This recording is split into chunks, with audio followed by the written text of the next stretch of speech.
DJ Big Dog, Mr. Who They Want. And today, this is a special segment of the I Am Who They Want sponsorship, where we highlight people in their careers, their business, and things that they have going on in their active lives that is very important to the culture. And, just to learn more about business and help give it more exposure. And, that's what we all about here at Who They Want. And y'all know I got the lovely Lady Tasha in the building on this episode with me. And I'm about to introduce our wonderful, phenomenal guest of the evening. So sorry, Tasha, you don't get the spotlight this time. I don't even get called Duchess this time. I'm usually called the Duchess. I didn't even get called. I mean, he just so. I mean, Athena's here getting all the attention and love. I don't even get called the Duchess, but that's all right. I'm not the Duchess for the night. Oh wow! First of all, ma'am, you will always be the Who They Want Duchess, just not during this time period right now. Absolutely. So, without further ado, ladies and gentlemen, I have with us the lovely Miss Athena Dent Allen, who is a multi-dimensional artist. She has been a writer for over 39 years, self-published author for over 13 years, an editor, screenwriter, ghostwriter, and artistic director. She has written 8 manuscripts and published 6 books, and she also mentors other writers. She is a community advocate, a mentor, and health coach, and she has taught and nurtured infant children and teens for over 30 years. And ladies and gentlemen, get this. She is a martial artist and has received the status of black belt in Taekwondo and has studied jiu-jitsu, pole fighting, and Tai Chi. Welcome to Who They Want. Thank you so much. Thank you. Welcome. This is so cool. Thank you so much, Nasha. This is just so great. Just so great. Mm-hmm. You can never get so big to be so humble. My father taught me that regardless, you could have so much accolades and attain so much skill and experience, but at the end of the day, you're still a human being, mm-hmm. walking one foot in front of the other. So I just want to thank you so much for this opportunity. Every opportunity that I'm blessed with is for me to share my life experience, my professional experience, but also to let people know that there is a life to live and you can live it. All you have to do is seek it, receive it, and believe it. It's yours. Absolutely. Absolutely. I couldn't have said it better than what you said it. I just reading your biography, I just got worn out. I'm like, oh my God. You done did so much. On top of doing so much with the writing the books, screenwriting, you did so much before that and everything. So you, and the thing about it is that everything that you done did, you like before when you started off with your careers as an educator, a nurse, it's like this like prepared you for this next step that you taking. Absolutely. Right. And it was just amazing reading about you and learning about you. So I'm going to let you take the time to just explain to the audience, exactly how it all started for you and your whole, your earlier journey in life and how it got you here. Okay, well, first I want to give thanks to the Most High, the Divine Creator and Almighty Spirit. I cannot do anything, and I am nothing without my BFF. That is my BFF. And through my journey, that is who has kept me through it all. So I have to give my whoop whoop and my shout out to my BFF. So let me get that out of the way first. So next I want to say I am a full-fledged nerd. Yes, I am very proud to be a nerd. What I love about being a nerd is that we're not afraid to try new things. We're not afraid to be different. and we're not afraid of just venturing into new territory. I've always been like that since a kid, always thinking for myself, being myself. It was very awkward, very challenging, um, very eventful at times. So I'm going to start off at the age of 14. And the reason why I'm going to start off at that age is because I had a dream. It was very clear, very vivid. I was standing in front of a door. It was closed, but there was light coming out around it at the bottom, all around the sides. I walked up to the door, I opened it, and I walked through. And since that time, it has been a wing ding of a ride, to least to say. Um, you know, they said sometimes you choose life or God chooses you. It's been both for me. Um, becoming a mother, not in the physical sense of giving birth, but becoming a mother at a very young age, at the age of 11. I found out many, many, many years later that my mother had mental illness. I found out literally in my late 20s.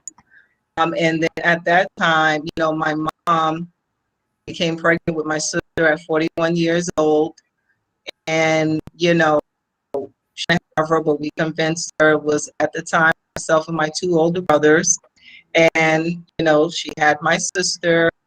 And then 2 months later, she walked out and she never returned. And you know, I had, God rest his soul, I had one of the most dynamic, wonderful fathers that a daughter could ever have. He was a provider. He was the wise man. He was my best friend.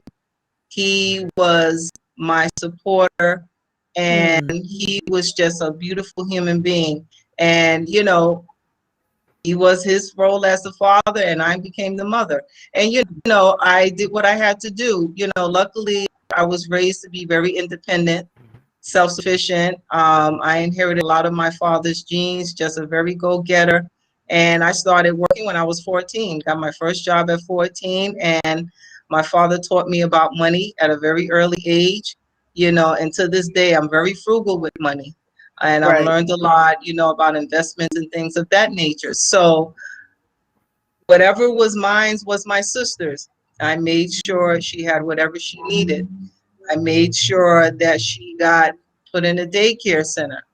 And, you know, because of the fact that somebody had to make sure that she was there getting early education, that was my job. And, you know, I don't regret any sacrifices that I made. Because of the hustle and bustle of getting her to daycare and me taking two buses to school. Oh, by the way, I'm from the Boogie Down Bronx. Whoop, whoop. Boogie Down Bronx. Okay, born and raised. Okay, let's give shout outs to Rita Moreno and the late Regis Philbin. So yes, I'm very, very, and yes, I'm very proud to be a Bronx girl. And so, and even though I was studious, A's and B pluses, that's what I got.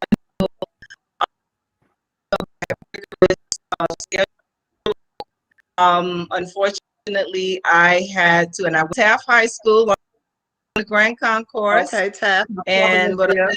Yes, Taft High School. And you know, it's funny because I'm gonna just go back just a little bit. Growing up near in Forest Projects, if anybody knows South Bronx, Prospect Avenue. And, you know, I had a very bad experience, something that stayed with me, and it's something that millions of our children are affected by with every day, and that's bullying. I went to junior high school 120, and you know, I'm in art class, I'm sitting in front of the glass door, and I see a girl standing there with her fists up at me like this. And I'm like, okay, I don't know you. So anyway, at the end of the day, I'm walking home and I see this crowd, circling around me. And here she comes and she says, I want to fight you. And I said, why? Because I don't Wow. know you. I haven't done anything to you. So anyway, for the first time in my life, I fought. And I didn't lose, I didn't win, but it was just an experience that Right. stayed with me. And it also was a drive towards me taking martial arts. I already had a love for martial arts. And those of you who grew up in my era, Saturdays, Channel 5 at 3 o'clock, all the Shaw Brother movies, Kid with the Golden Arm, Five Fingers of Death. So that was the era I grew up in. And and I had all of the movies in my house. My dad made sure, he said, every weekend he would treat me to a movie. So, I grew up with a love, and I also have two cousins. One is a second Dan in Hapkido, and I have his brother is actually a brown belt in Kung Fu. So I grew up in a family. We have a love for fitness, and my father was actually a bodybuilder back in the 60s. I actually have a picture of him standing in front of Nathan's, and it says hot dog 1 cent. Wow, 1 cent for a 1 hot cent. dog. Yes. And it was like So, 10 cents for a slice of pizza or something like that back then. exactly. So, so it really left an impact on my life in a way that would never happen again to me, but that I would make sure that I would empower other people so they could do that same experience. So, moving forward, raising my sister, making sure that I put her in the best schools. And she was very fortunate. I pushed, I researched, and I made sure she went to A. Philip Randolph High School in Harlem, City College. She wound up graduating with her bachelor's from SUNY New Paltz. And then she got her master's in the city in social work.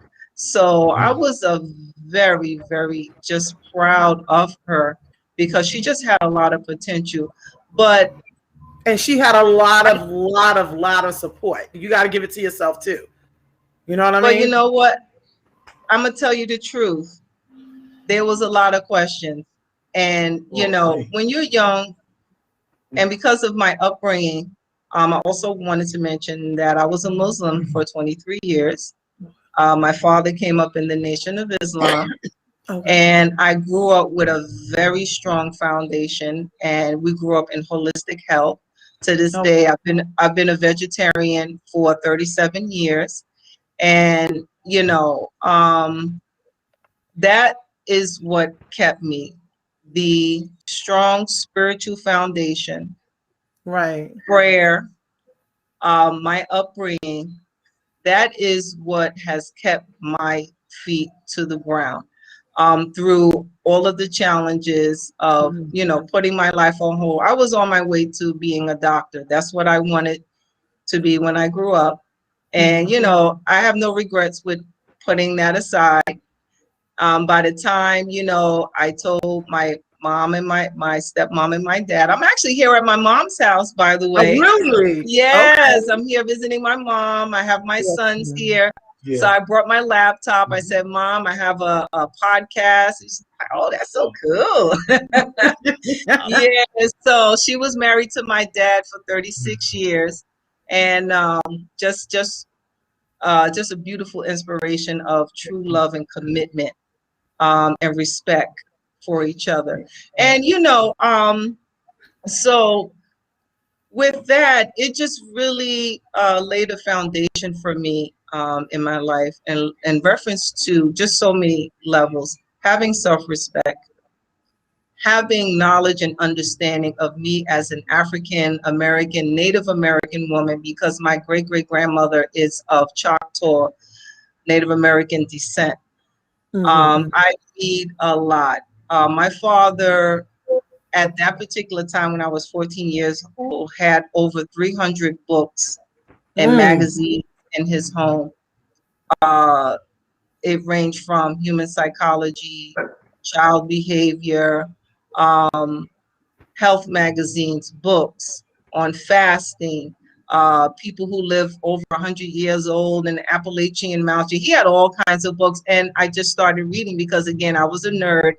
I didn't like being outside because of what was going on. You know, I'm living in, what do they say, the hood, urban America. It's there's a lot of dynamics that are going on, and it was just very um, because I had such a sensitive shell. It was just very hard for me to deal with, and that was my way of just sheltering myself by being at home. And that's when I started writing.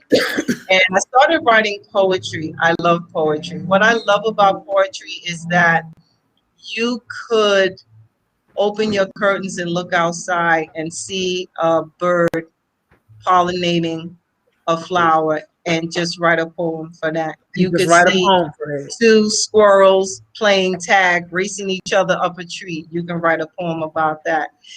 There's just so many things that poetry allows you to express, even your own personal life, feelings, situations, and experiences. So, you know, that and music videos and my music. You know, I'm an 80s child, you know, Michael Jackson, Stevie Wonder, Journey, you know, I grew up with Rolling Stones, you know. I just grew up with all of that music. Muddy Waters, Buddy Guy. I grew up Wow. with all of it. Yeah. And you know, one thing that my father was a true cowboy. He grew up on a farm in Baton Rouge, Louisiana, and his favorite singer of all time was Charlie Pride. And you know, a lot of people don't know, but I'm just going to give you a real quick education lesson. Charlie Pride was the first country African American singer. Wow. He broke the ground for all of the young black cowgirl and Wow. cowboy singers that you see now in country Right, music. right. They have Charlie Pride to say thank you to for that. So, you know, I grew up in that kind of household, just very open to just a lot of different things in the world, especially, you know, just understanding history and you know, all the different dynamics of that. So fast forward, you know, even though I kind of switched lanes from wanting to become a doctor, I decided to go into nursing. So I became a nursing assistant, and at the same time, you know, I was fortunate enough to work in a hospital where they had a nursery. When I found out, at the time I started in med surg, and when I found out they had a nursery, I was like, please, please, please, let me work in the nursery. I want to take care of the babies because I love children, you know. And 9 months later, I was in, and you know, I have to say, at that time, the crack epidemic had exploded That 80s era. um, in Yeah. New York City. And I worked in a room called the Border Baby Room, and that's where we took care of babies that were addicted to the crack Right. and drugs. And I learned a lot. I learned a lot because, you know, sometimes we don't understand where we're at that present time and how it will pinnacle you to the next step to be on the other side of the place where you just came from. So, you know, I got to meet the parents who were actually the grandparents who would come and visit and feed their grandbabies. And I used to inquire about the parents, and they used to, you know, give me very brief, you know, little information. You know, mom is not around, dad is not around. And I used to always, you know, I started reading and I started you know, I don't watch very little news because I like to read more than anything. And I started reading what crack was doing to the family dynamics, not and also racially, geographically. and it blew me away. It really blew me away. So I decided to go back to school to become a social worker Wow. because I knew that It was gonna be, it was change. gonna be needed, right? Yeah. I had to make change. You know, I'm a very positive thinking person. I'm a very realistic thinking person, but I'm a very positive person. And I said to myself, I'm not here to save the world, but I'm here to make a difference. Right. So I was working full time at the hospital. I was going to school full time, taking 16 credits every semester. It was a trimester school. It used to be called Audrey Cohen College, is now called Metropolitan College. And Okay. let me tell you something, that was serious. I was living on oatmeal cookies and water and tuna fish out of a can. Okay, so, you know, I was living on my own. And, you know, thank goodness I saved my pennies. And, you know, I followed my father's advice, being frugal with my money. And you know, I managed to make it through. Take it through.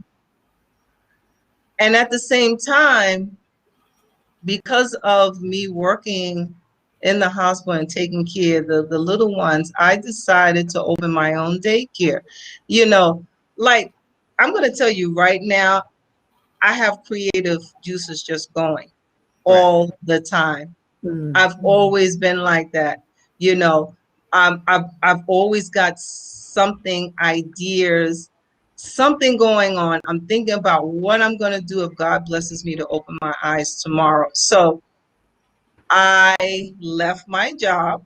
My father didn't like that. He said, that's not a smart idea. You should not have left a good job with good benefits and a good wage. I was like, Daddy, I understand, but I feel that this is what I need to do Mm-hmm. to help children find a better place in this world. Right. This is where I know I can make an impact on our future generation. So I took a course. I became a licensed child care provider. I was living on my own. I had my own apartment and I turned it into a daycare. I wrote my own curriculum. It was on the wall every day. As soon as you walked in, I turned my apartment into a classroom. I had a table, 6 chairs. I had cubicles. I went and bought everything. And I also, on the course, once you finish, they gave you free cot, supplies, anything you needed. And, you know, I did it for a year and a half. And then at that time, I had applied for ACS, the Administration for Children's Services. Okay. They were looking for a child welfare specialist and they called me. And I had to make a decision and I decided to close my daycare and go and work for them. And that was a experience of a lifetime for 8 years. I got to see the other side of what it was for the parents to come and see those same babies who are being affected by drug abuse. And I said, you know, God, you're so awesome because nothing, nothing is ever in vain. Nothing you do, nothing you say is ever in vain. And I literally got to see the other side. Now, I just want to make one quick point. When I had my daycare open, I was interviewing parents. So knock on the door. I open the door.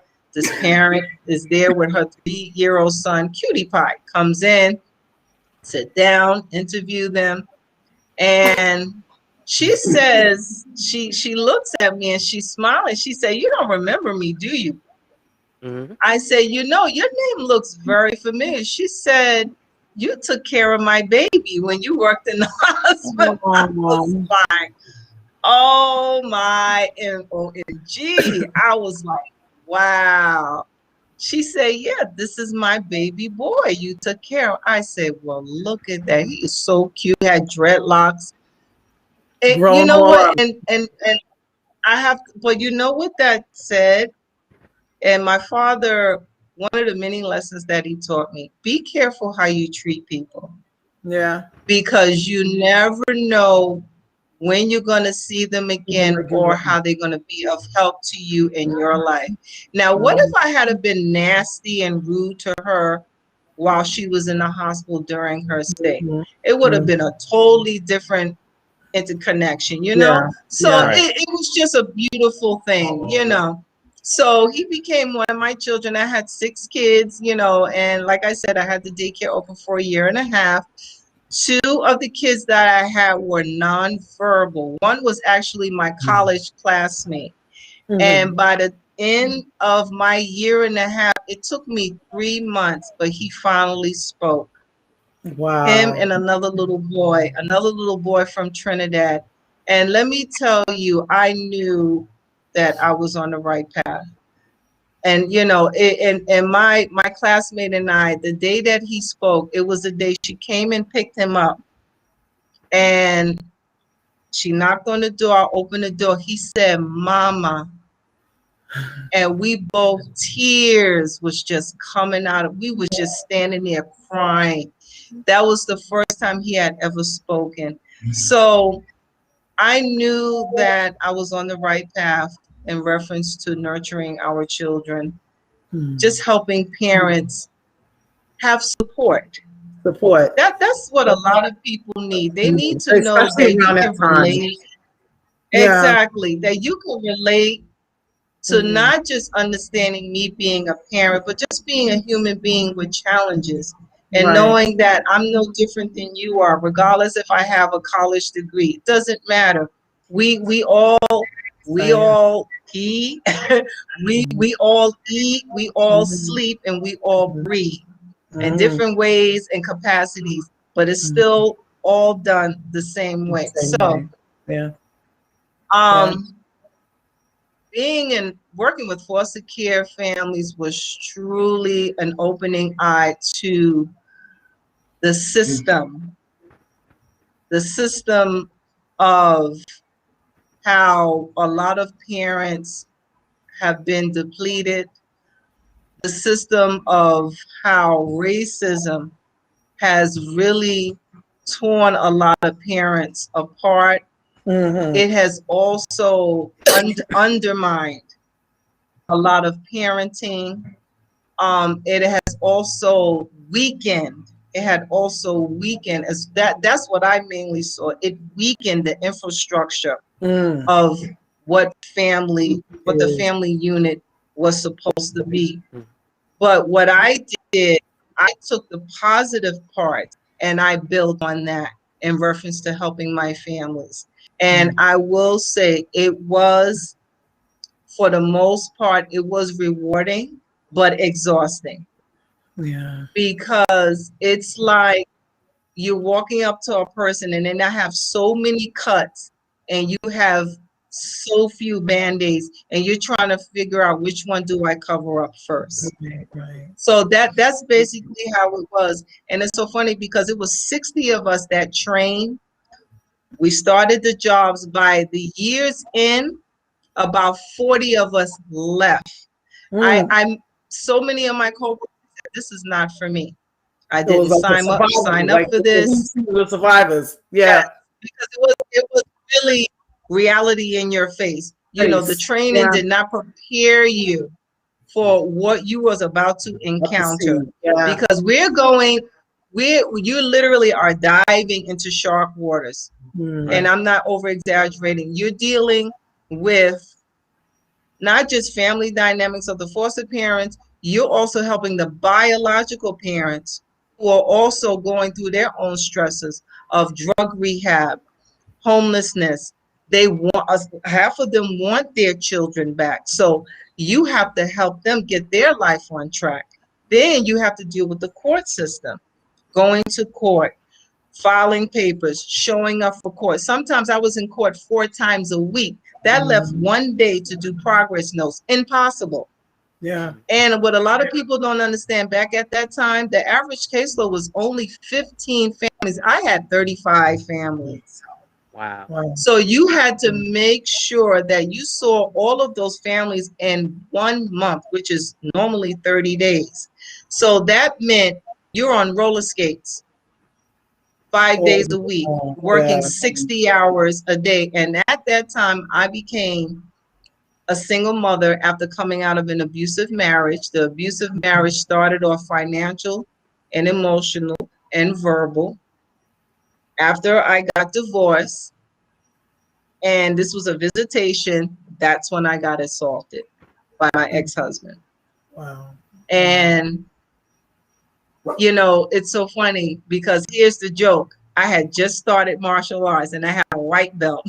You was ready. And, You was you know, ready. yeah, so, you know, I had just started, and, you know, it's funny because that's thing that I take away. I was like, you know, it's funny because it could have been a lot worse. Yeah. Right. But I just thank God the way things happen.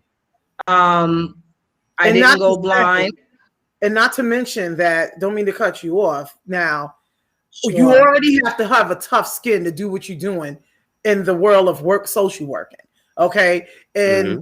remember, that was also the era of the AIDS too. So you had that on top of what you was going through with the crack babies and everything. And then you also had to keep that tough skin on because you're dealing with what you're dealing with personally, and then have to go out here and be a hero to the people out there who in the social working world, you know, with the babies Right. and the homeless families and stuff. So, and that itself is just like amazing and incredible. Yeah. You know, and that's why I say it. God is my wings. That Yeah. my wings that just kept me afloat. Because I even look back now, it's like I could have went to the Verrazano Bridge and took a dive. Very Yeah. easy. Very easy. You know, I don't think most people understand the human mind and the human brain and how much we process, how much we carry. You know, but you know what? I look back at our ancestors, Mm-hmm. and I mean, literally, I go back the African American ancestors and the Native American ancestors, and I see the strength That they had. and the spiritual foundation and where they pulled that strength from. And that, I believe, is what has also helped kept me, because I understand, you know, when you see the men on the chain gang and they're humming and they're singing, you know, it's not just to keep themselves preoccupied. They're channeling a spiritual connection to God to Yeah. get them through that Right. particular difficult Right. situation. It's the same thing for the drum. In Native American culture, just as African American culture, the drum is used as a symbol of communication to the ancestral world. And, you know, for me, and I think that's why I love music so much, you know, because that's what soothed me growing up. I stayed in my room. I have cassette tapes of music, jazz music I used to tape. I have dozens of cassette tapes with jazz music because that soothed me as I was going through my personal life experience. And so, you know, fast forward, um, you know, coming out of that abusive marriage, I was actually, well, that was actually my second time becoming homeless, with the same ex-husband. And thank God I had family to turn to. But, you know, that's not hard. I was 40 at the time.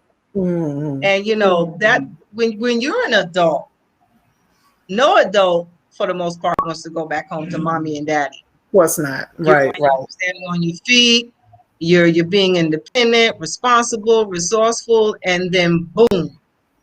And you know, I consider myself very blessed and very fortunate that I had family to go back to, and you know, to be able to, you know, have that footing to get myself Right. back, Back on track. focusing on my children. Right. And it's funny because at that time, my school, my martial arts school, was in the Bronx. And when I finally got on my feet and relocated to Westchester County, I was taking 2 buses and walking 30 blocks to get to martial arts school. And I was going 3 times a week. But when I became divorced and single, I was going twice a week. It took me 5 years to get my black belt. But Wow. that adrenaline of one, wanting to accomplish something, two, a desire to be stronger than who I was, Mhm. Mhm. and three, knowing that this was going to help me heal. Right. Right. So Right. that is what drew, that's the drive. You see, so we just finished the Olympics, and I'm sure every Olympian athlete has a story. What gives them that drive? That was Right. my drive Right. to Right. get my black belt. You know, martial arts. I say I love. I always tell people I love martial arts like women love to shop. So you know, you got women, they shop twice a week, 3 times a week, every Mhm. week, you know, Mhm. they put their little money aside. Well, that's how much I love martial arts. So, you know, and I had two senseis who were just phenomenal. Each had their own style. More was more military style, and the other one, I told him, yeah, I said, you know who you remind me of? Remember the Ninja Turtles? Okay, remember their teacher who was the rat? Mhm. My sensei looked just like him. He had the glasses that sat on his nose, and he had a little forehead. And I said, "You." And but he was very wise, very quiet, and that's just how my sensei Winston. That's just how he was. And so both of them, it gave me balance.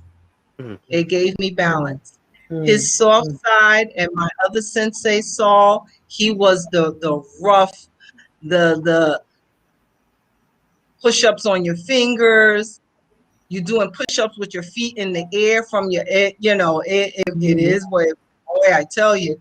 I mean, I used to leave class drenched, soaked. But, you know, it's just to say that I'm just grateful that was healing for Right, right, me.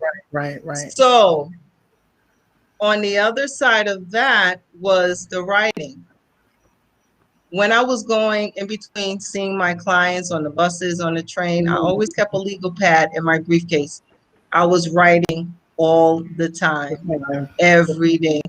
So I wrote 3 screenplays, actually 4, because both of them are a sequel, have an original and I have a sequel. Sequel. So Okay. then so then I wrote another screenplay and the title was Silk. So I Mhm. wrote it and then I said, you know what, let me see if I can shop it around to a couple of producers, you know, see what they think of it. So I did. I was able to meet an off-Broadway producer and a Broadway producer. I had a friend of mine connect me, you know, was great. And you know, they both said the same thing. I think you should turn it into a novel. Mm. So I was like, okay, that's interesting. So, you know, I tweaked it. I actually had to rewrite it because a screenplay is different from a manuscript. It's a totally different format. I had to rewrite it Mhm. and I rewrote it, edited it 3 times until I was Mhm. satisfied and I turned it into the book. And to this day, I just celebrated the 10th anniversary of that book Right. I back see in that. Yes. 2018. That Mhm. has been my best-selling book. Is something about that book when people walk up to my table and I talk about all of my books, that's the one that sells the most. And you had the sequel to It's that, a, right? Silk, right? yes, And it won an yes, the award. sequel, yeah, the sequel is Emerging Cocoon. So Right. Silk is about 5 intergenerational women, meaning they're different ages Mhm. and they're all best friends, but each of them goes through their own personal life situation. And it takes place in Atlanta, Georgia, Mhm. and it has a lot of humor in it. But what I did with Silk, when you open it, I introduce you to the 5 women. Mhm. You get to know who they are, a little bit of who they are, and then it goes into their friendship. But then what happens is you actually start to get to know each of them, and each of Mhm. them going through their own personal life situation in the book. There's one who's a single mother, that's Joy. Mhm. Crystal is the career woman. She's in her 20s. Joy has 3 children by 2 different men. She's a single mother. Sylvia is a news reporter. She's in her 30s. Then you have Jenny and Margaret. They are the matriarchs in the group. They're both in their 50s. They both have been in marriages over 20 years. However, one of them is in an abusive marriage and she's struggling whether to stay or to leave. Wow. So the book, it speaks to so many different people, not just women, because you have men that get abused also. But it talks about self-preservation. It talks about courage. It talks about learning about yourself. It also focuses on friendships and relationships. Because one thing I've learned about friendships, I have friendships that it doesn't go past my 2 hands. I have a very small circle of friends that I can trust. Right. And these days, that word friend is used a little bit too loosely, Lightly, you know, because I don't think really people understand the dynamics of what a real friend is. Amen. And one thing about this book, it shows you that you learn about that, and you also learn about relationships. Now, the thing, you know, I hear people, oh, you're not married yet? How come you're not? You're such a beautiful. You have to be okay with you first. You have to develop a relationship with yourself first. Have a healthy relationship with yourself first before you can get in relationship with someone else. That's a very important thing. A lot of times we feel other people can save us, but you have to save yourself first before you can look for somebody else to save you. So, you know, so I wanted to make the book very well-rounded and really, really tell a story about the women. And then after I did that, because of my love for a lot of television show, my new husband and I, we love Chicago Med, Chicago Fire, Hill Street Blues. We grew up with all of those TV shows. My husband, he goes a little bit further back to me. Car 54 and you know, so I decided to write a love story. But what I did, I made it into an interracial love story. And that's my second book, One of a Kind Love. I released that back in 2010. And in that story, these are 2 undercover police officers. And they happen to work at the same precinct, and they wind up falling in love. But now the male police officer, which is Carlos, he's Cuban American. His father is a true Cuban. He doesn't believe his son should marry anybody else but a Cuban. Okay, there's no excuses.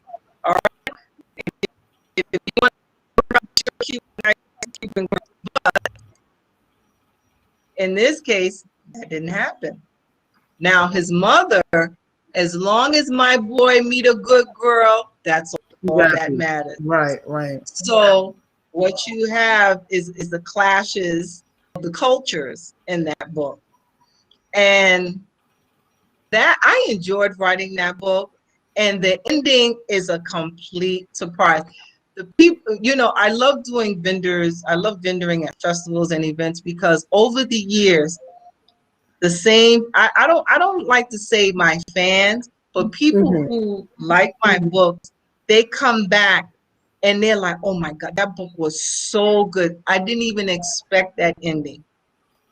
And, you know, I did that book that way for a reason because I wanted people to really understand. And at the end of the story, we're all just humans who need love. That's it. We need love. And a lie, and a lie can destroy so much.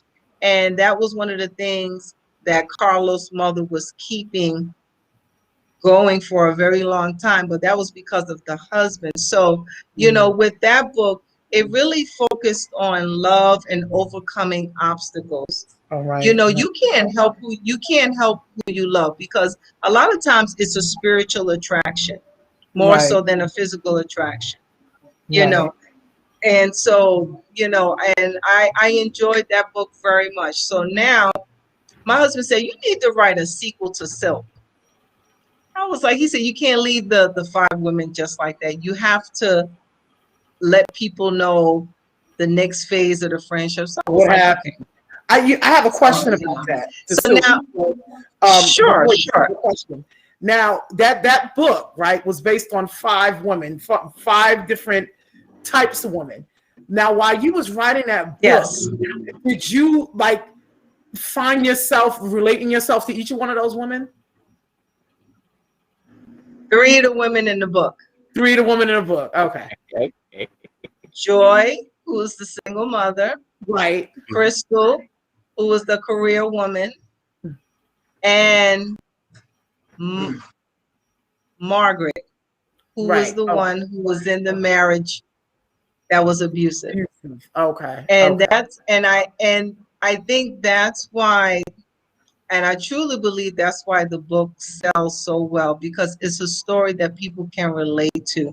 Right. And Yeah. I'm not going to say it was by accident that those characters and their stories went into the book like that, because you have to remember, me writing, I wrote 3 manuscripts consecutively. I did Right. not take a break. Wow. I finished one, I went straight into the other. I finished the second one, I went straight into the third. And that's unheard of in writing. It really is, because normally when you write a book, it's finished, you take a break for months, Just maybe take a a break for year. like a couple of years, maybe sometimes. Exactly. But that was my way of healing from an abusive marriage. The loss, not just the loss of a marriage and a relationship, a home, all my money. I was broke. Because at the time we owned a home. He didn't want to work. I had to pay water bill, mortgage, food, and my savings, all what my father taught me, it depleted until it was zilch. So all of that loss, I was able to channel my healing from that loss into my writing.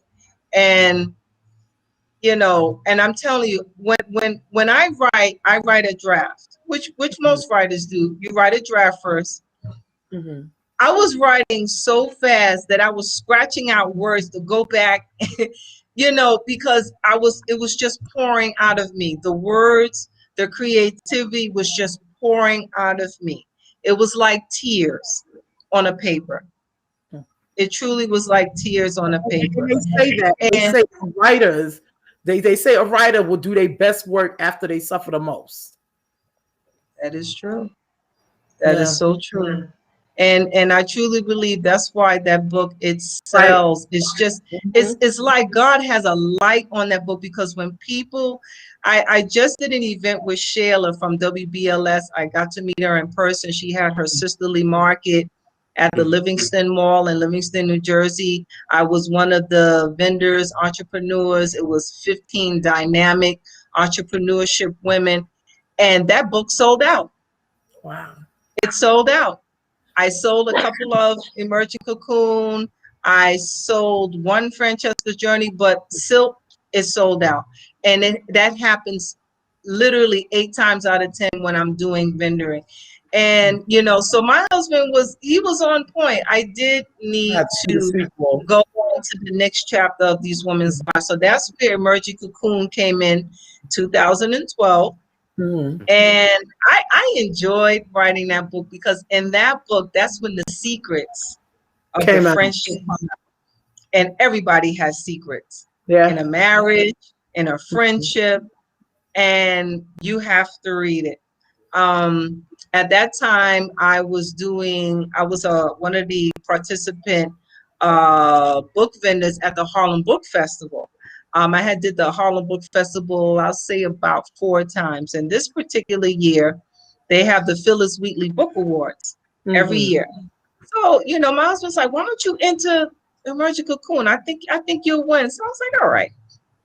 So I entered the book. I went, and right before I went, I got an email that the book was a finalist. Wow. I was like, oh, that is so cool. That is so cool. So those of us who got selected, we got to do a reading there at the Harlem Book Fair, and you have thousands of people that come out, and it's great. But what was the highlight of my life? So this particular Harlem Book Festival, it was 6 o'clock. Everybody was packing up. So one of the other authors, he asked me to watch his table. He wanted to go walk around. So I said, no problem. He comes back about maybe 15 minutes later. He said, you're not going to guess who's here. I said, who? He said, the legendary Sonia Sanchez. I was like, no way. And Cornell West, the professor, Cornell West. I was like, where are they? So he was like, they're all the way down near the Schomburg Theater. I was like, can you watch my table? I have my 2 sons with me. So I grabbed Silk, I autographed it real quick, and I ran. Now, mind you, I was working 2 jobs. Mm-hmm. My other job, I worked for FedEx. You have to be to FedEx at 2:30 in the morning, work until about 7. I came home, washed up, changed my clothes, packed up. Back then, I didn't have a car. I took a cab to Harlem with all my stuff. Went to Harlem. By 6 o'clock, my eyes were burning, tearing. I'm exhausted. When he told me Sonia Sanchez, I flew. I ran so fast. I had Silk in my hand. Okay. So I get to the corner of 135th Street, and there she is. So she's taking a picture with someone. I admire her so much because, not only is she an activist, she's an activist through her words, through her poetry.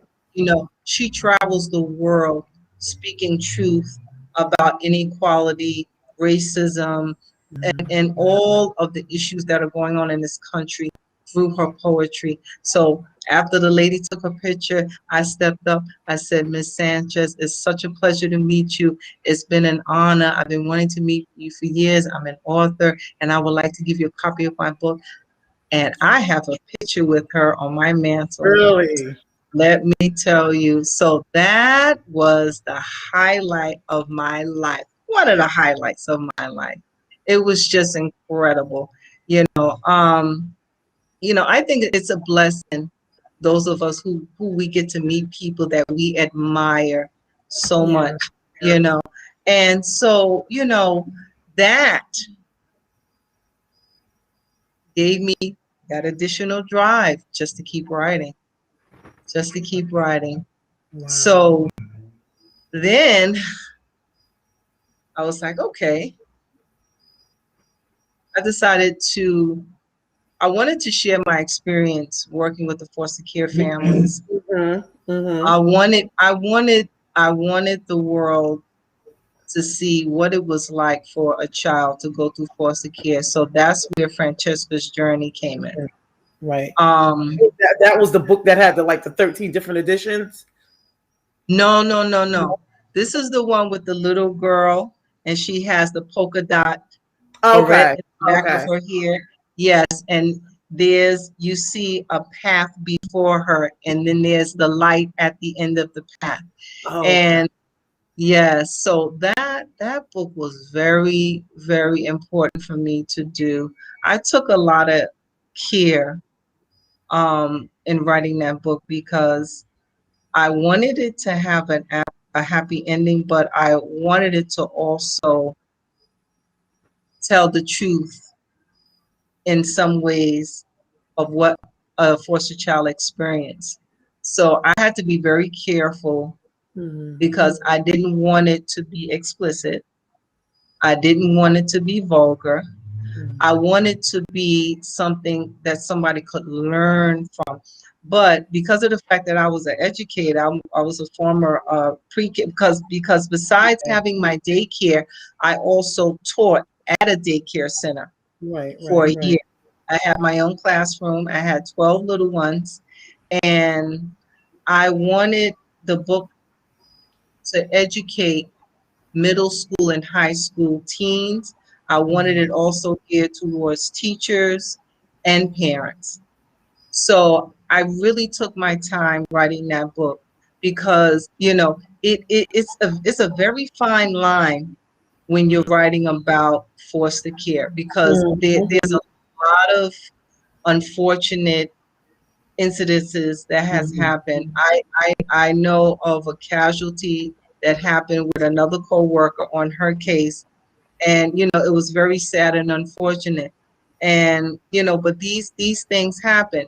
So it took a lot of time for me to get it the way I wanted. And then what I did, I turned it into an educational book. There's 13 questions in the back of the book. So if a teacher bought the book as a reading material, Mm-hmm.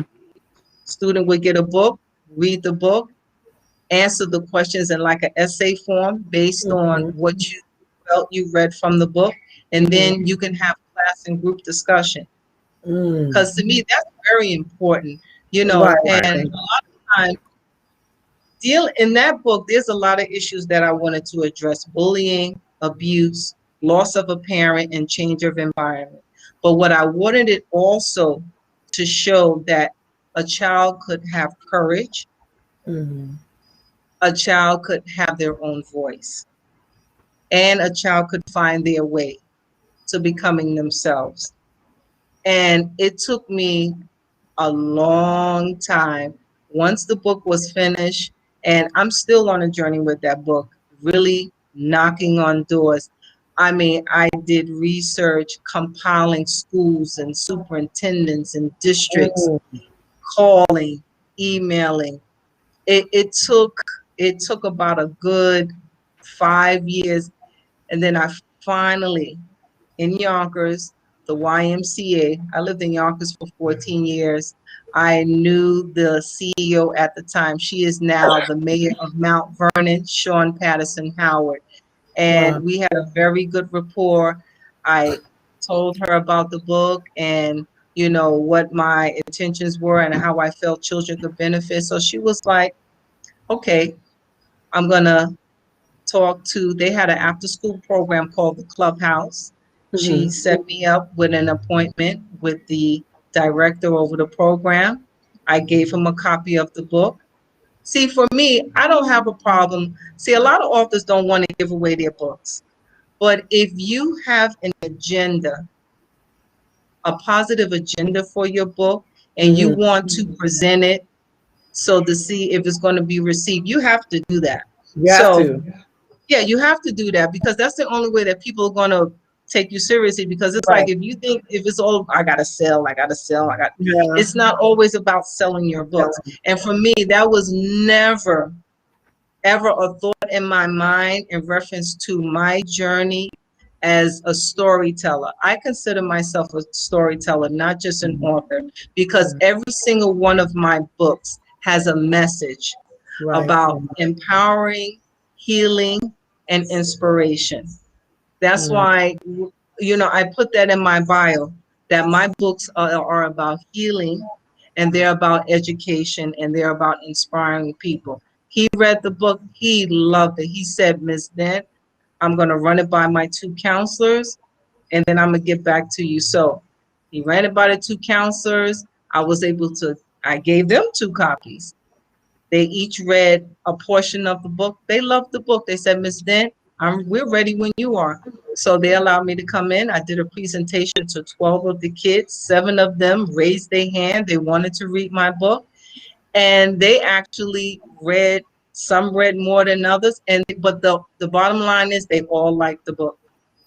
So what I decided to do, because it was during school time, I gave them extra time, gave them 2 months. So, because I know you got schoolwork and then after school. So I didn't want them to feel like they were rushed. So what I did, I decided to give them a book club party. And I gave them each certificates. I gave a certificate to the staff. I did giveaway bags. I brought snacks. I dressed the table. You know, I just made it a very fun, special day. And, you know, the director said, Miss Dent, this was the first time we had ever had anybody approach us wanting to do something like this for our kids. And somebody from the local newspaper came and took pictures and they put it in the Yonkers Rising newspaper. And, you know, my thing is, and it's so funny, one of the counselors said, oh, Miss Den, I don't want to think you're wasting your time. They not, I said, let me be the judge of that. Right, Right. right, right. You know, right. he was very discouraging, a very nice person, but he was very discouraging. He said, well, you know, Miss Den, you know how kids can be. I said, let me be the judge of that. One thing I know I have learned from nurturing, educating, teaching, literally taking care of infants and children and being with teenagers, you have to be real with them. Right. You have Right now, to in this give them particular book time. here that you're talking about, I think I read somewhere you're also trying to get this to be implemented in like in New York City Board of Education curriculum. Is that Yes, I correct? am. And that's like Yeah, pulling that's teeth. awesome. Yes. That's hot. That's right there. That's awesome. Yeah. You know, so I was very fortunate that it was well received. And, you know, it's so funny because I took that article, I laminated it, and when I do my vendoring at book festivals, book signings, it's on my table so that Right. people can see this is why I wrote the book. This is the incentive as to why I felt this book was so important to write. And then I just did another project with a nonprofit organization that I'm a community part with, Sister to Sister International. It's been based in Yonkers for 25 years. Their mission is that they're focused on children, Black and brown girls, empowering them, not just here in the United States, but also in Africa and South America. And they've been around for 26 years. I'm actually a board member. And it's so funny because I had introduced that book about 3 years ago to CEO. And, you know, people need time. Right. One thing I've learned about life, be patient.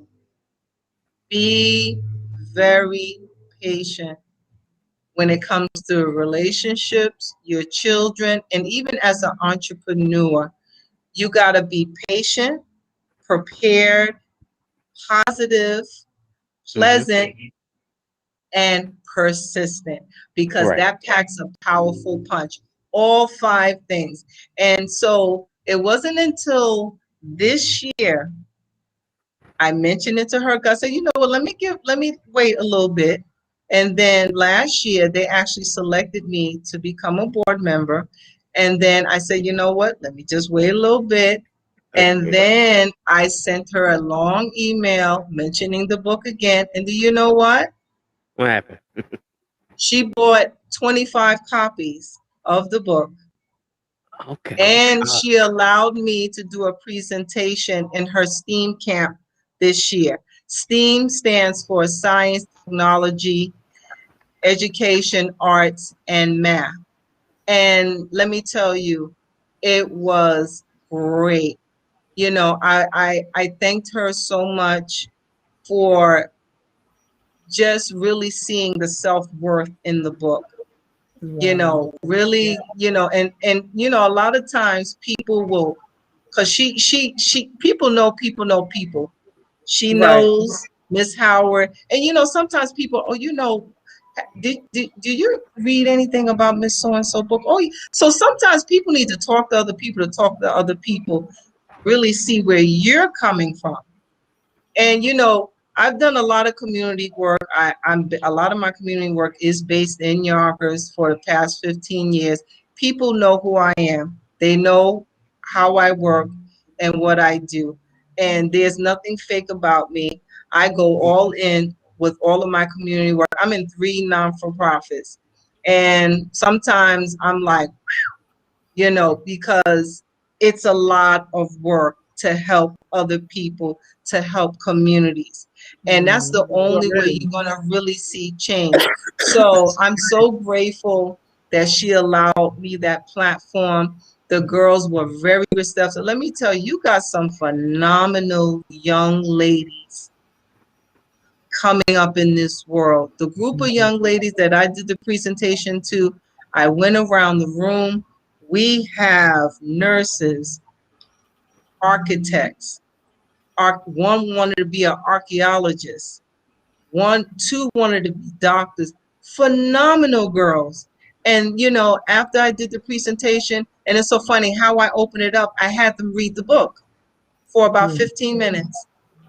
And they actually read most of because the book, all of my books are not very big, but they're powerful. Right, right. And when I finished One of a Kind Love, somebody came to me with, they said, Miss Dill, why are your books are so small? I said, it's not the quantity, it's the quality. Yeah. It's the There you go. quality of the It's the story. quality. Because I bought a book. It was over 300 pages. I couldn't get past the second chapter. It was terrible. There was so much grammatical errors, misspelled words. It's like the person just threw the story together, and it just didn't make sense. The story didn't make sense, and I gave the book away to a library. So for me, you know, I'm the kind of writer, I write when the creativity is there. You got all different kind of writers. You got shut-in writers who literally will shut themselves in for a certain amount of time during the day from 12 to 5, 11 to 4, and they just write. I don't write like that. I write when the creativity is there. I've always been like that because my thing is that's the only way that my story can be authentic. Right, right, right, right. You know what I mean? And so the event that I did with Shayla, this principal, well, I didn't know he was a principal. This tall gentleman, he must have been like 6'5", 6'6". He came up to my table. I said, hey, how you doing? I kind of went like that. So I said, hi, how are you? He said, I'm good. How you doing? So, you know, I give my pitch on my books and stuff. And, you know, I have other merchandise on my table. I have caps, I have mugs, I have pillows with my logo on it. And he was like, okay. He said, I'll be back. So I was like, okay. So I'll say about 2 hours later, it was almost time for us to wrap up. Here he come waltzing over. And he said, oh, I forgot to mention, I'm a principal of a middle school. I said, I said, okay. So I said, I guess you're coming to get Francesca's Journey, right? He was like, So he did. So he bought a copy of Francesca's Journey. And I was like, you know, I do public speaking. I do forums. I speak at schools. I said, listen, if you like the book and you would like me to come in and do a presentation with your kids, you know, I give away free books. I give away some of my other merchandise. I do Q&A. I'll be more than happy. He said, that's awesome. I gave him my business card. I autographed the book. So see, as an entrepreneur, presentation is so important. I cannot stress that enough. Most entrepreneurs, we're on our feet 8 hours a day. And me, 2 jobs. I leave one job, come home, freshen up, change, and I will go stand on my feet for 8 hours. I've done this for 12 years. And you have to have a heart of pleasantness and positivity, because when people approach your table, you gotta have a smile. How can I help you? You gotta pitch your product. You gotta let people know this is why this book is such a great book for you or your teenager or a teacher. So that's very important, you know. And I'm on my feet. Rarely do I sit down, because what I learned with one of my professors from school, you want to meet people eye to eye. That's very important. You want people to see you. So I'm literally on my feet 8 hours. I may sit down to grab a bite to eat, but once I'm finished, I'm back up on my feet, because it's about people seeing you, seeing your product, and getting to know you. And I enjoy that. That's one of the highlights of me being a writer. I enjoy meeting people. I've met people from Puerto Rico, Antigua, Trinidad. I met one young lady from Japan. She actually, this was about 5 years ago. This was at the New Rochelle Street Festival. She bought a copy of One of a Kind Love. Oh my gosh, she was so sweet. You know, she was a student at Iona College. And, you know, I just enjoy meeting people, you know, and that's why when you go on my website, I have over 250 pictures from my beginnings, having one book on my table to the present time, because I just enjoy, you know, just really meeting people and talking to people.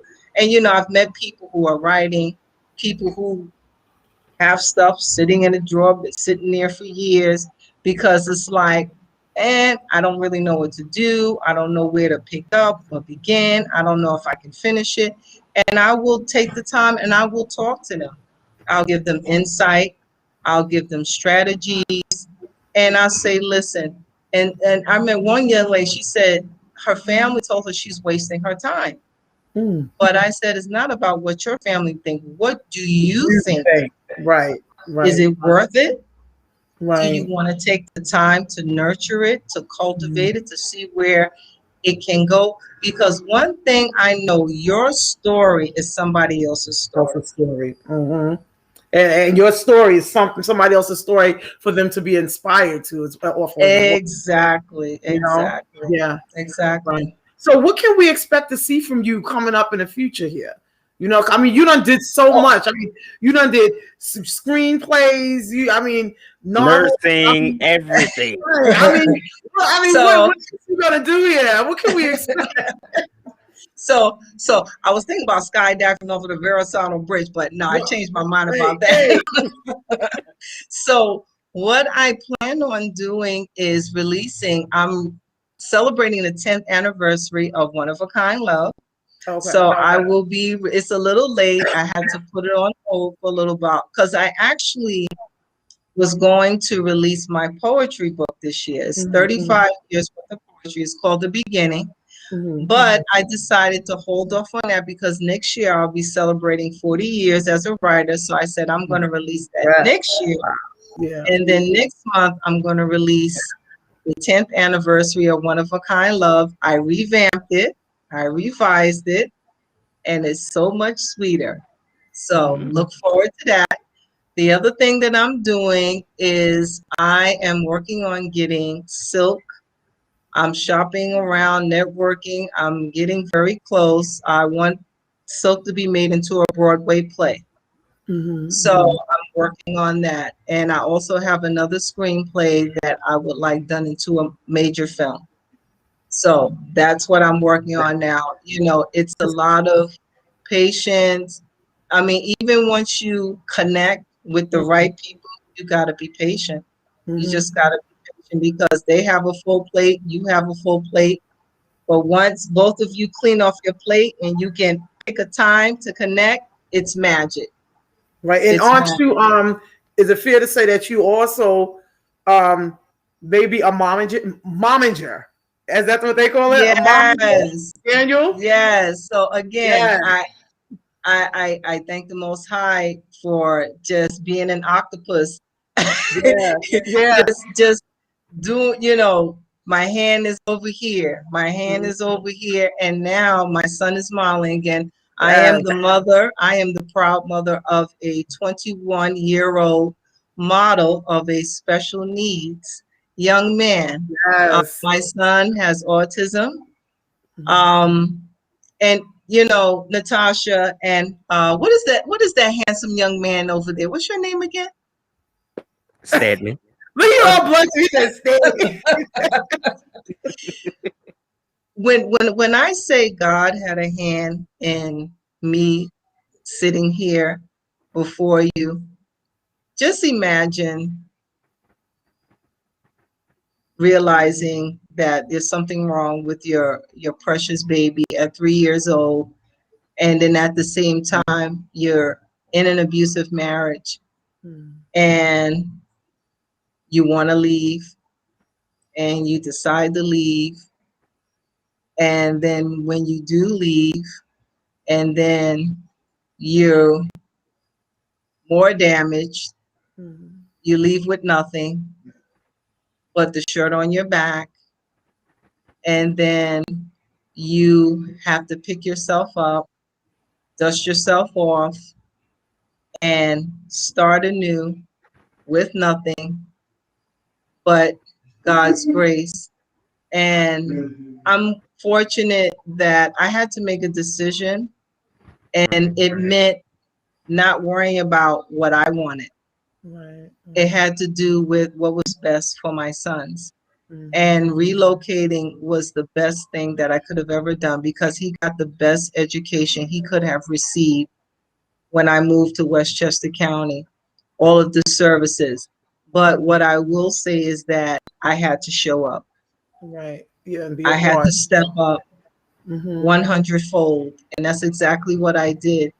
And in the midst of that, I was trying to break into modeling. And I had my head shot. So there was a casting in Manhattan. And so I went, and that's where I met Jackie Love. Her name is Jacqueline Love Calloway, as people know her now. And, I didn't know her. I was there. I was waiting to walk, and I have ears like a cat and a dog. My hearing is very keen. So she's off on the side. She's talking to a group of models, and I heard her say, I work with children with special needs. And I'll ding. Yeah.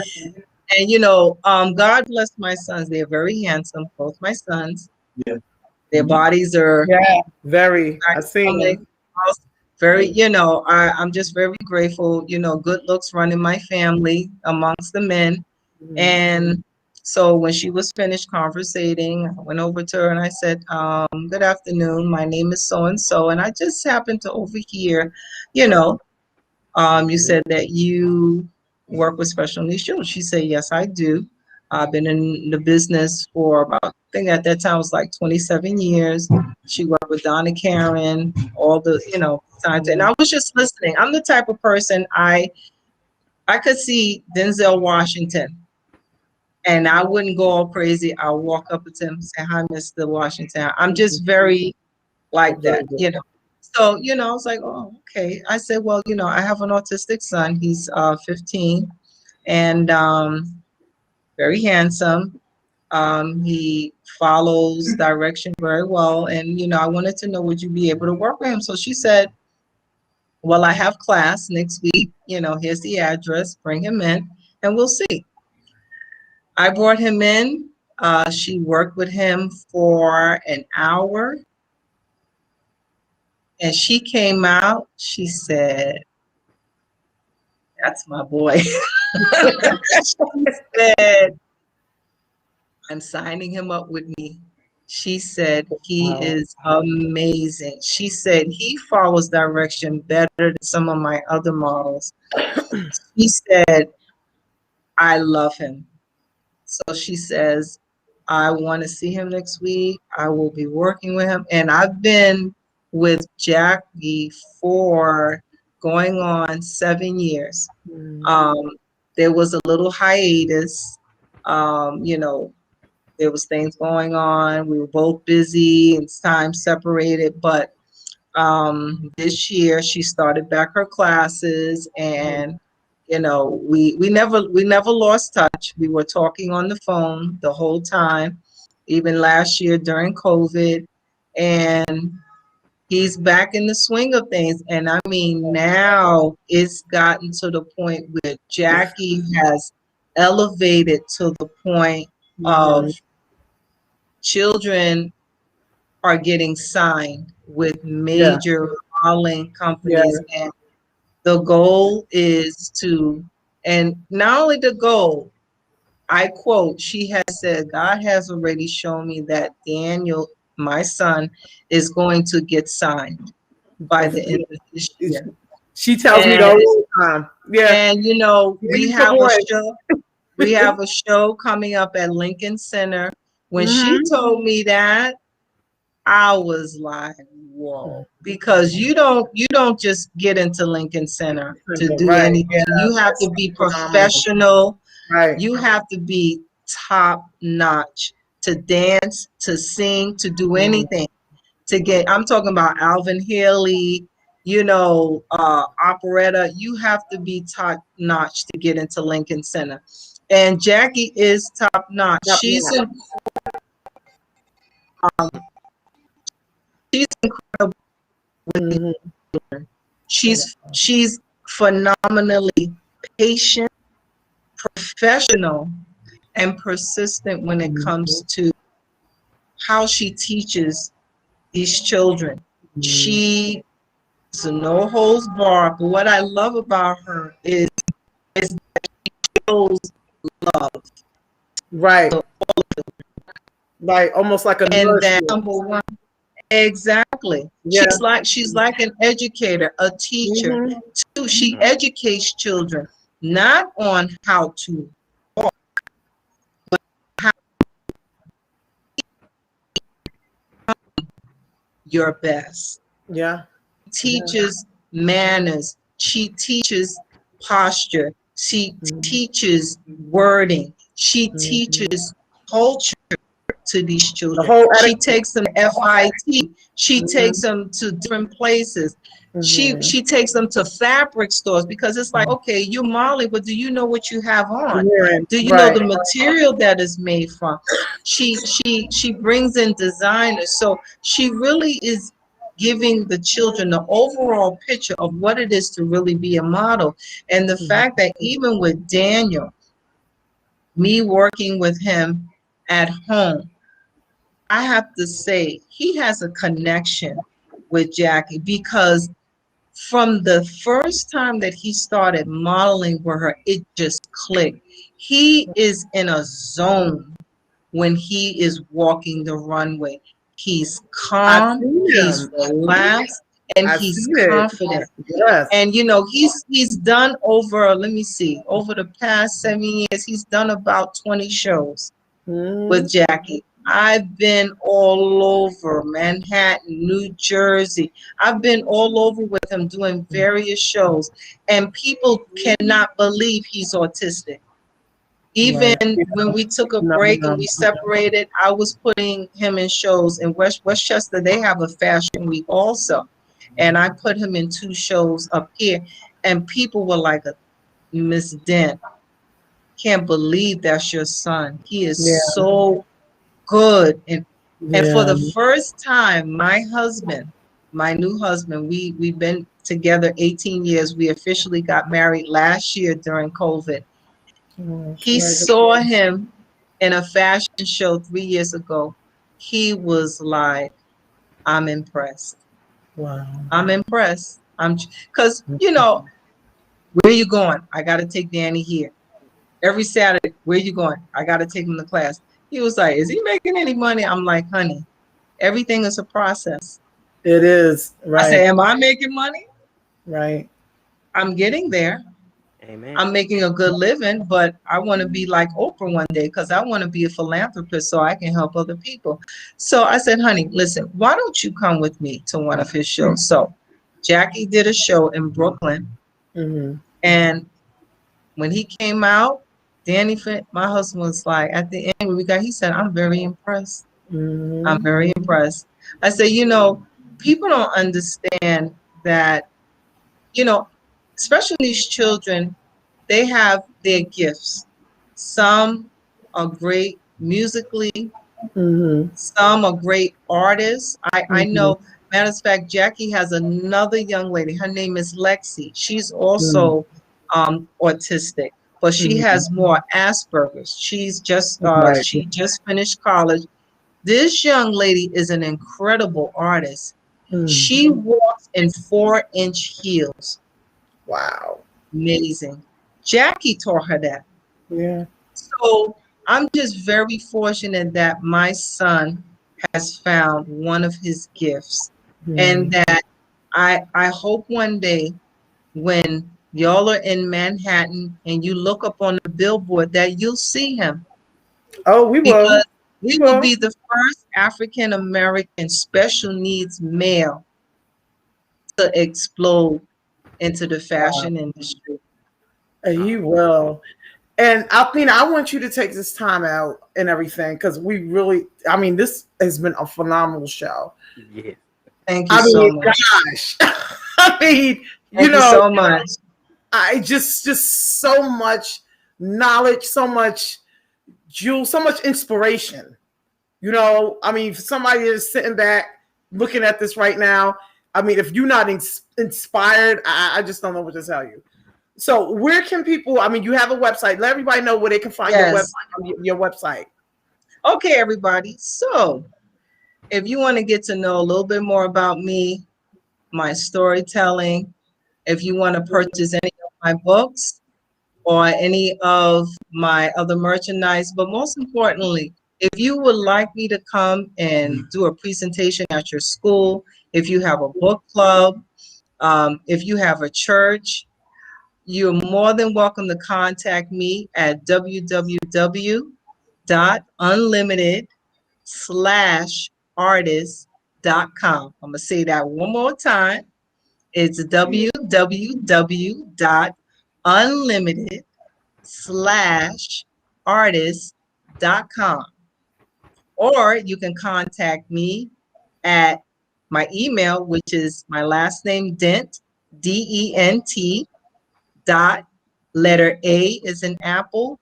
The number is 8629 at gmail.com. One more time. That's dent.a8629 at gmail.com. Awesome. And you know what? I just want to thank you, first of all, for coming on, telling your story. Thank you.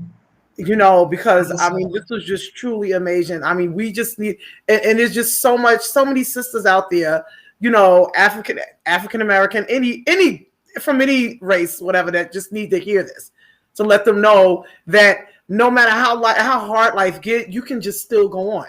You can still just keep chucking at it, get to it, and it doesn't matter how long it takes you to do it, as long as you do it. And I mean, and you truly done that.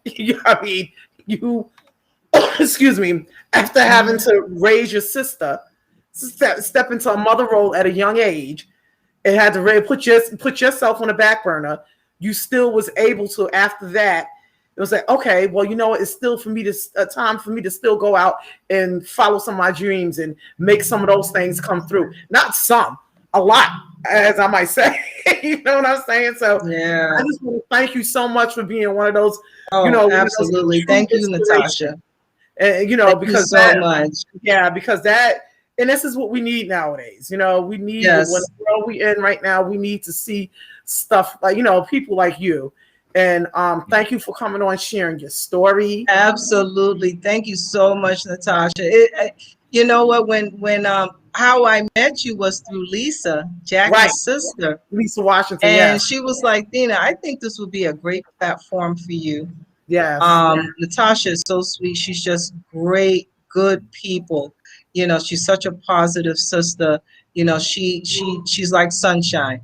And, I think you guys would connect so well. And I think you guys would have a long lasting professional relationship because, she's out there just supporting so many other artists on so many different levels, whether they be musical artists or painters or authors.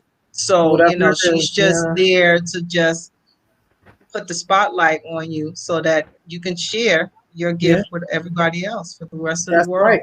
And I'm going to be seeing you because I'm going to be at a couple of events that's coming up with Jackie. Oh, no. So I'm going to be there absolutely doing that platform with both of the platforms with the block and who they want. We're going to be interviewing, putting it out there, doing the live thing. So we're going to be, you got the thing coming up in Jersey in October. Alabama. Yeah. So I'm going to be at all. and when my book and my screenplay gets nominated at the NAACP Awards and the Essence Awards, you're gonna be right there too. I'm gonna make sure you get a ticket. Yes, because I already saw that coming. So absolutely, and everything. So I just want to be awesome. It is. It's gonna be awesome, and I just want to thank you so much. Coming on. Thank you so much. We're gonna be there supporting each other, helping each other. Both of us females hold each other crowns up and fixing it for one another and make sure the crowns stay steady. And I just want to say to everybody out there, I want to say to the men, to the women, find your inner peace. Find your inner peace. Keep your inner peace so that you can keep peace in the world. Absolutely. Amen. Amen. And so that we can keep our families together, Yes, because it's going to be a rough ride. And it I is. wish all of you peace, love, and blessing. Ashe. That's right. And also, y'all can also learn more about her and see her because she's also on the block. So she is Yes, on the block absolutely. and everything. So you can actually DM her on the block too there at go to the app store and type in Everything Entertainment Expo and download the social media platform The Block. You can definitely see her and learn more about her on the block as well and everything. Yes. Again, Athena, thank you so much for Oh, coming. you're welcome. This was a blast. And thank you, young man. Oh, you're Yes. very welcome. This has Thank been you so just like much.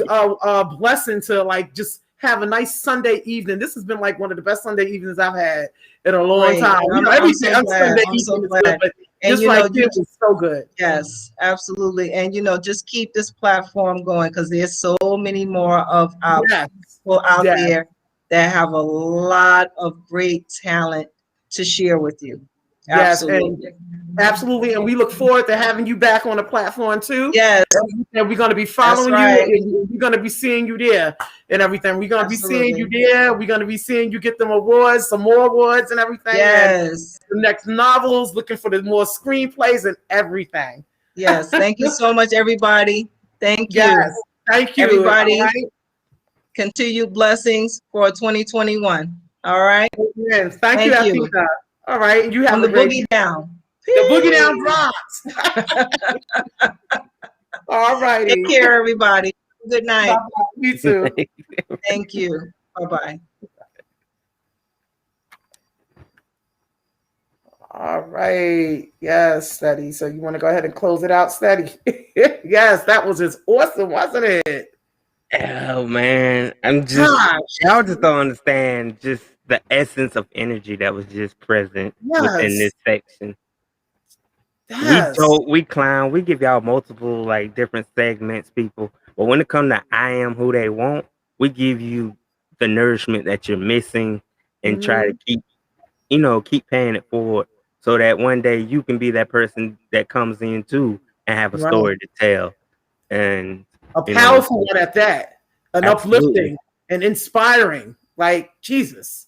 Absolutely. So it's just again, I guess I gotta do like she did. We gotta give the flowers to the lady Tasha, aka Duchess, aka I get the Duchess now. Hey. Really? I'm back on my throne. I get the Duchess now. Okay.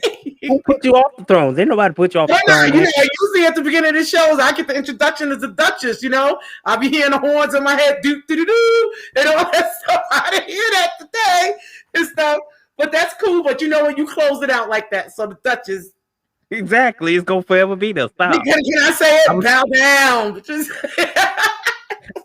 So shout out to you, Coco. I saw you in the comments. We was working our show. Coco Sugar. You did. So just shout out to everybody that listened, viewed, Anchor, YouTube, Facebook, especially the block. But like I was saying, people, did y'all hear the way this story just was unveiled? Like this woman then told you every transition of life, basically. It's a rarity that I don't think she went through, and that she was anymore. still able just to overcome. Jesus, like there's no excuse. None. She made it clear that there's no excuse not to do, or not to try, or put the effort in to do and try to elevate yourself. Exactly. She made it clear. No matter how challenging or what issues or problems you go into life, like you can take all that and incorporate, and it's something to make it work for you and flourish and just make things happen for yourself. And that's what she did. And that's just phenomenal. It is. And it also requires faith. You gotta have faith in an open channel with God. Faith. Yeah. Yeah. We ain't calling out on your religion. Everybody got different religious views, all of that. Right. But that's your business. But Right. to know that God is God and who God is, Hmm. and you can't do nothing without Him. Yeah. And you heard it. She said that's her BFF right there. That's You feel me? everybody's BFF. Yeah.